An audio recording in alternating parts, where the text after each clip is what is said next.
It's midnight, and you're sound asleep in your bed. Suddenly, the dog at the door whimpers softly, as if it's seen something it shouldn't. At the same time, a faint puff of smoke rises from the bowl of hot rice freshly placed on the table. Just out of sight, a familiar figure stands silently, watching you. Who is he? The person you just lost. Traditionally, it's said that the soul returns on the seventh day after death. But the question is, what does it return for? Where does the soul go on the seventh day after death? Imagine this. In the living room of an old house, on the central altar sits a bowl of hot rice, a pair of chopsticks, and a cup of warm wine. Incense burns beside the table, its smoke curling upwards. The family bows their heads in silence. No one dares to speak. Whenever an elder passes away, almost every Chinese family does the same thing.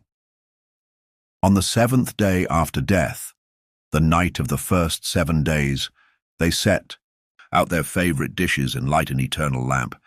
Folk belief. On that night, the soul returns home to see what? But what does it return to see? Why on the seventh day? Can it really see us? Today we'll discuss the story behind the first 7 days. According to Buddhism, after death, a person enters the bardo stage. The soul has not yet been reincarnated or gone to the judgment hall. 7 days is the first time the soul returns home. Why the 7th day and not the 1st or 10th? Because the first 7 days is the first hurdle. It's the final farewell to the world. It's also the time when attachments from life are strongest and most reluctant to let go. There's a folk saying if a soul doesn't return after 7 days, it's not a good soul. If a person doesn't cry after 7 days, they're not a good person. The soul longs to see its family, but the family is afraid to see it. An old man on his deathbed was most concerned about his grandson. On his deathbed, he said only one thing. On the 7th night, leave a bowl of hot rice for me. 7 days later, while half asleep, the grandson dreamed of his grandfather opening the door. He didn't say anything, but simply stood at the doorway, silently looking at him for a moment. In the dream, his grandfather's face was blurry. Only a faint, smoky shadow could be seen. The next morning, when the grandson woke up, there was a speck of ash on the bowl of hot rice on the table. The family said, Grandpa had returned to visit his grandson. This is the 7th day. For Barf, the soul, it's a moment to see their family one last time. For the family, seeing them is a fear. If they do, the soul might be reluctant to leave. Arranging food isn't just to feed the soul. The soul can't eat the food, but it can smell the fragrance. The fragrance is a signpost. It tells the soul that this is home. A perpetual lamp should also be lit. Only if the lamp burns brightly will the soul dare to return. If the lamp goes out in the middle of the night, the soul may get lost and never return. In some places, rice grains are scattered. The ancients said that scattering rice helps the soul find its way home. All of this is to ensure that the deceased leaves with peace of mind and that the family remains with peace of mind. Folk taboo. Why can't one go out on the 7th night after death? According to legend, on the 7th day, the door between the yin and yang opens a crack, allowing the soul to return home. However, this door can also attract other things. Therefore, going out late at night is forbidden for fear of encountering a soul. Looking in the mirror at home is forbidden for fear of seeing the returning soul in the mirror. Don't cry too much for fear the soul will be reluctant to leave. Cats and dogs can often sense this. After someone dies, the family dog will suddenly growl at the empty space.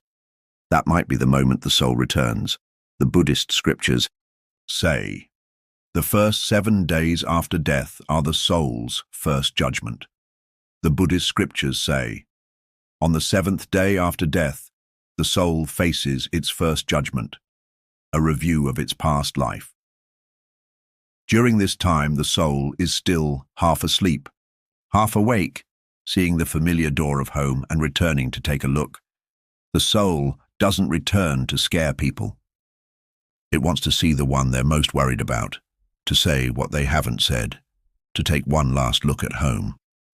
Unfortunately, most of the time, they can see us, but we can't see them. They want to reach out and hug, but they just pass through the air. Can the soul stay? Some people return on the seventh day after death, and seeing their family members weeping, can't bear to leave. They stay longer, even becoming wandering souls. Folk sayings, the person whose life was most attached will find it most difficult to leave after death. The greatest fear is that the deceased may harbor resentment and hold heavy attachments, preventing the soul from traveling far. Therefore, chanting sutras, ringing bells, and burning paper are necessary to help the soul let go and move on. Can family members sense this?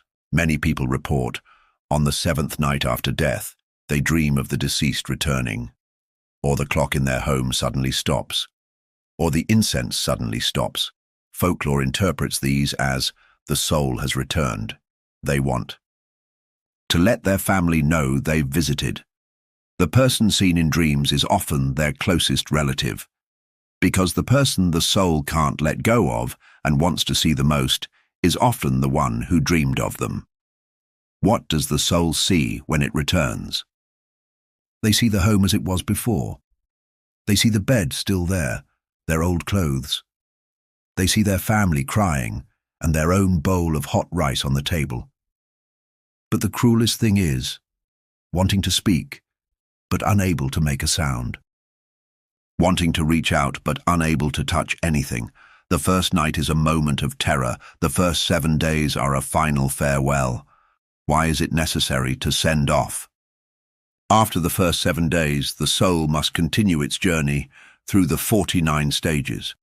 Each 7-day period marks a stage of transition. The first 7 days marks the first return. The second 7 days, the third 7 days, and so on. 49 days represent the journey to completion. So after the first 7 days, the family must send off the soul. Let it rest in peace as it journeys to reincarnation or its proper destination. After the soul leaves, can it return? The first 7 days marks the first and last true return. With each subsequent returning soul night, the soul's presence grows fainter. After 49 days, it can no longer return. Occasionally, the soul of the deceased is so heavy that it remains in the human world after 49 days. It becomes a wandering ghost. This is the most taboo thing in folklore. Do souls also feel reluctant to leave? Of course they do. Things they hold on to most in life.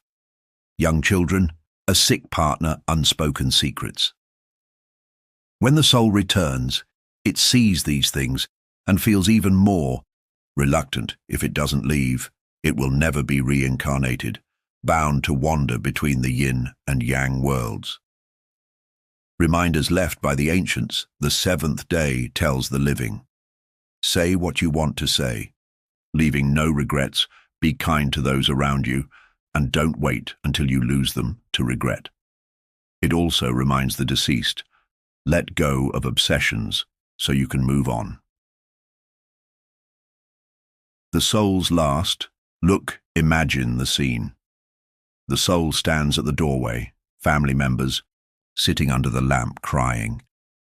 They want to say, don't cry, I'm leaving, but they can't. They look back, then turn and walk into the darkness. That moment is the true farewell. The family will never see them again. They will never return. Where do souls go on the seventh day of death? They return to take a look at the people and home they can't let go of. Then they move on to where they should go. Life is only a few decades long. The greatest regret isn't dying, but not having the chance to say, I love you, or thank you while alive. If it were you who returned that night, what would you most want to say to someone?